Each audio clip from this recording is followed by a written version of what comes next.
बेटा, अगर एक बार बहू सिर चढ़ गई ना तो फिर कंट्रोल में नहीं आने वाली। मानव ने ऑफिस से आकर घर में प्रवेश ही किया था कि अचानक उसके पापा रमेश जी की आवाज़ उसके कानों में पड़ी। मानव की माँ, जरा इधर रसोई में आना तो, जरा ये सब्जी चख कर बताओ तो कैसी बनी है। ये सुनकर उनके पैर अपने आप ही दरवाजे पर ठिठक गए। तभी मम्मी विद्या जी की भी आवाज आई, अरे कैसी क्या बनी होगी, हमेशा की तरह लाजवाब ही होगी। सब्जी बनाना तो कोई तुमसे सीखे। मम्मी की आवाज सुनकर मानव के पैर अपने आप ही रसोई की तरफ चल दिए। जाकर देखा तो मम्मी पापा दोनों ने मिलकर घर की रसोई की कमान संभाल रखी थी। ये देखकर मानव ने कहा, पापा आप रसोई में? सुनकर पापा ने कहा, हाँ, तेरी मम्मी का सुबह से सिर दर्द हो रहा था तो सोचा कि इसकी मदद ही करा दूं, काम जल्दी हो जाएगा। आखिर मेरी जीवन साथी है, उसे अकेला कैसे छोड़ दूं। बस बेटा तू बाहर बैठ, अभी खाना तैयार हो जाएगा, फिर तीनों मिलकर साथ में ही खाना खा लेंगे, मम्मी ने कहा। सुनकर मानव वापस बाहर आ गया और अपने कमरे में जाकर चेंज करने लगा। चेंज करते समय भी उसके दिमाग में कई बातें चल रही थी, पर उसने कुछ नहीं कहा, चुपचाप चेंज करके बाहर आ गया। तब तक मम्मी पापा भी आ चुके थे। तीनों ने मिलकर खाना खाया। तब मानव ने देखा कि कैसे पापा मनोहर कर मम्मी को खाना भी खिला रहे हैं। और क्या, एक रोटी ही खाकर उठ रही हो, थोड़ा ढंग से खा लो, दवाई भी तो लेनी है। अजी खा तो चुकी हूँ, इससे ज़्यादा नहीं खाया जाएगा मुझसे। तुम्हें पता है ना तबीयत ठीक नहीं है, मम्मी मना करते हुए बोली। हाँ पता है, पर अगर खाना ढंग से नहीं खाओगी तो दवाई असर कैसे करेगी। कहकर पापा ने एक रोटी मम्मी की थाली में और रख दी। दोनों खाना खाते समय आपस में बातें कर रहे थे, लेकिन मानव ने एक शब्द भी नहीं कहा। चुपचाप खाना खाया और अपने थाली रसोई में जाकर धोकर रख कर आ गया और अपने कमरे में आकर लेट गया। ये देखकर विद्या जी ने कहा, लगता है आज मानव बहुत ज़्यादा ही थक गया है, तभी कुछ बोल नहीं रहा। अरे थक जाता है, ऑफिस में कितना काम रहता है और ऊपर से कितनी टेंशन है उसे, रमेश जी ने कहा। पता नहीं किस मनहूस घड़ी में मैंने अपने मानव की शादी करवाई थी, जो ऐसी बहू मिली, सारे घर का सुख चैन छीन कर बैठी है। विद्या जी अपनी बहू दामिनी के बारे में बात करती हुई बोली, अरे छोड़ो, कहाँ नाम ले लिया तुमने उसका अभी, फिर तबीयत बिगड़ जाएगी तुम्हारी। चलो तुम तो दवाई लेकर आराम करो। अरे कहाँ आराम है मेरी किस्मत में, सोचा था बहू आएगी तो पूरा घर संभाल लेगी, लेकिन अब तो अपना काम खुद ही करना है। पहले बर्तन धोकर रख आऊं, फिर दवाई लेकर आराम करूंगी। कहते हुए विद्या जी उठकर रसोई की तरफ जाने लगी तो रमेश जी उनके साथ साथ रसोई में सामान रखने आ गए। अच्छा ठीक है, तुम बर्तन धो लो, तब तक मैं रसोई की सफाई कर देता हूँ। आखिर दोनों पति पत्नी ने मिलकर रसोई का काम निपटाया और अपने कमरे में आराम करने आ गए। इधर मानव बिस्तर पर लेटा जरूर था, पर उसे नींद नहीं आ रही थी। मानव को उन दिनों की आवाज़ आ रही थी कि कैसे मम्मी पापा मिलजुल कर काम कर रहे थे।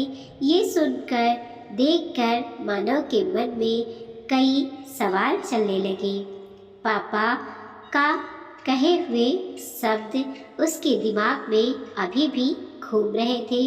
आखिर मेरी जीवन साथी है, उसे अकेला कैसे छोड़ दूँ। अभी 5 महीने पहले ही तो उसकी शादी दामिनी के साथ हुई थी। उसकी अरेंज मैरिज थी। मम्मी पापा ने अपनी पसंद से उसकी शादी करवाई थी और दोनों ही इससे बहुत खुश थे। दामिनी भी पढ़ी लिखी और पारिवारिक लड़की थी। आते ही उसने घर की पूरी जिम्मेदारी उठा ली थी। लेकिन अब धीरे धीरे मम्मी पापा छोटी छोटी बातों पर नाराज होने लगे थे। एक दिन उन्होंने मानव को अपने कमरे में बुलाकर कहा, बेटा तेरी शादी हो गई है, थोड़ा सा बदलाव तो ला अपने अंदर। पत्नी के आने के बाद भी तुम अपने बर्तन खुद सिंक में रख कर आते हो। अभी सुबह मैंने देखा कि तुम अपना शर्ट खुद प्रेस कर रहे थे। बेटा इतना सिर मत चढ़ाओ उसे, अगर एक बार बहू सिर चढ़ गई ना तो फिर कंट्रोल में नहीं आने वाली। ये सुनकर मानव ने कहा, पापा दामिनी को सुबह कितने काम होते हैं, उस समय तो आप दोनों का नाश्ता तैयार कर रही थी, इसीलिए मैंने अपना शर्ट खुद प्रेस कर लिया और फिर मैं पहले भी तो अपना ये सब काम करता था, तो फिर अब क्या हो गया। ये सुनकर विद्या जी अपना हाथ अपने सिर पर मारते हुए बोली, ऐसे तो कर लिया इसने कंट्रोल अपनी पत्नी को।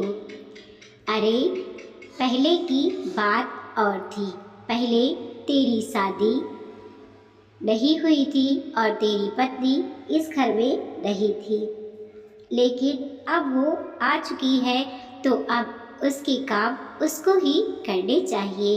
तेरा काम समय पर करना उसकी जिम्मेदारी है। आखिर विद्या जी की बात सुनकर मानव कुछ नहीं बोला, लेकिन हाँ दूसरे दिन से उसने अपने हर काम के लिए दामिनी को आवाज़ देनी शुरू कर दिया, जिसे देखकर मम्मी पापा अब खुश थे। हालांकि दामिनी को ये बदलाव अजीब लग रहा था, पर उसने कुछ नहीं कहा। पर फिर भी मम्मी पापा दामिनी की छोटी छोटी बातों को पकड़ते थे। अब तो यह आलम हो गया था कि कई बार मानव दामिनी को डांट भी देता था, लेकिन उस दिन दामिनी की तबीयत ज़्यादा खराब थी। रात भर वह चैन से सो भी नहीं पाई थी। इस कारण वो दवाइयाँ लेकर सोई थी। जैसे तैसे उसे सुबह 3 बजे के आसपास नींद आई थी। तो उसने सुबह नींद नहीं खुली। उस दिन जब विद्या जी की नींद खुली तो मानव ही रसोई में सुबह का नाश्ता तैयार कर रहा था। उसे रसोई में देखकर वह हैरान रह गई। विद्या जी को देखते ही मानव बोला, अरे मम्मी, आप उठ गई? चलो, अच्छा है, मैं चाय बना देता हूँ, फिर हम लोग साथ में ही चाय पिएंगे। तू रसोई में क्या कर रहा है? विद्या जी ने पूछा। अरे मम्मी, दामिनी की तबीयत खराब है, रात भर बुखार से तप रही थी। अभी सुबह 3 बजे ही दवाई लेकर सोई है, इसलिए उसकी नींद नहीं खुली। तो सोचा चलो आज चाय नाश्ता मैं ही तैयार कर देता हूँ, कहकर मानव गैस पर चाय के लिए पानी चढ़ाने लगा। अगर बहू की तबीयत खराब थी तो मुझे बोल दिया होता, मैं बना देती, विद्या जी ने कहा। अरे मम्मी, तो क्या हो गया? आप तो बैठो, मैं चाय लेकर आता हूँ, कहकर मानव ने विद्या जी को रसोई से बाहर भेज दिया। यह देखकर विद्या जी ज़्यादा नाराज हो गई। इतना भी क्या तबीयत खराब हो रही थी बहू की, जो उठकर खुद चाय भी नहीं बना सकी। पति को ही लगा दिया रसोई में काम पर। इधर जब रमेश जी ने देखा कि मानव चाय बनाकर लेकर आया है, बस इसी बात को लेकर उन्होंने हंगामा कर दिया। उस समय तो जैसे तैसे मानव उन्हें समझाकर ऑफिस रवाना हुआ था, लेकिन शाम तक जब आया तो देखा दामिनी के मम्मी पापा भी घर पर मौजूद थे। बात ज़रूरत से ज़्यादा बिगड़ चुकी थी। मानव के मम्मी पापा समझने को नाम ही नहीं ले रहे थे। इधर दामिनी की तबीयत खराब थी, ये देखकर उसके मम्मी पापा उसे अपने साथ ही ले गए, लेकिन अब मम्मी पापा उसे लाने के पक्ष में नहीं थे। उनका कहना था कि बहू के माता पिता उसे समझाने की जगह उसे अपने साथ लेकर चले गए, तो जिस तरह लेकर गए थे उसी तरह खुद ही छोड़कर जाएं। बस बात इसी तरह बिगड़ती जा रही थी। बाहर ग्लास गिरने की आवाज़ से मानव की तंद्रा टूटी। उसने उठकर देखा तो पापा पानी का गिलास लेकर जा रहे थे।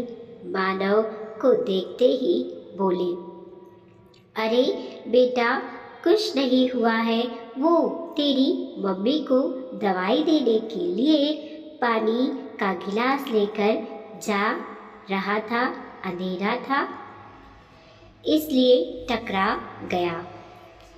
कोई बात नहीं, मैं ही उठा लूँगा, तू जा आराम कर। सुनकर मानव कमरे में आ गया। दूसरे दिन वो ऑफिस से काफ़ी देर बाद घर आया। जब घर आया तो दामिनी उसके साथ थी। ये देखकर मम्मी पापा दोनों गुस्सा हो गए। कुछ कहने ही वाले थे कि इतने में मानव बोला, पापा, ये मेरी जीवन साथी है, मैं इसे अकेला कैसे छोड़ दूँ? कल जब मम्मी की तबीयत खराब थी तो पानी का गिलास तक आप पकड़ा रहे थे। खाना बनाने में मदद आप करवा रहे थे और जब मेरी पत्नी की तबीयत खराब हुई तो मैं उसकी मदद नहीं कर सकता। भला ये दोगला व्यवहार क्यों? मानव के सवाल से दोनों चुप हो गए। हालांकि मानव उन दोनों की मर्जी के खिलाफ दामिनी को लेकर आया था, इसलिए दोनों नाराज थे। पर मानव ने सब कुछ समय पर डाल दिया, ये सोचकर कि समय के साथ सब कुछ ठीक हो जाएगा। उसने छोटी मोटी बातों को इग्नोर करना शुरू कर दिया। जब मानव ने ही कोई प्रतिक्रिया नहीं दी तो अपने आप ही मम्मी पापा भी चुप हो गए। वीडियो को लाइक कीजिए, कमेंट कीजिए और अपने दोस्तों के साथ ज़रूर शेयर कीजिए। चैनल पर नए हैं प्लीज़ सब्सक्राइब कीजिए और देखते रहिए मोटिवेशनल स्टोरी।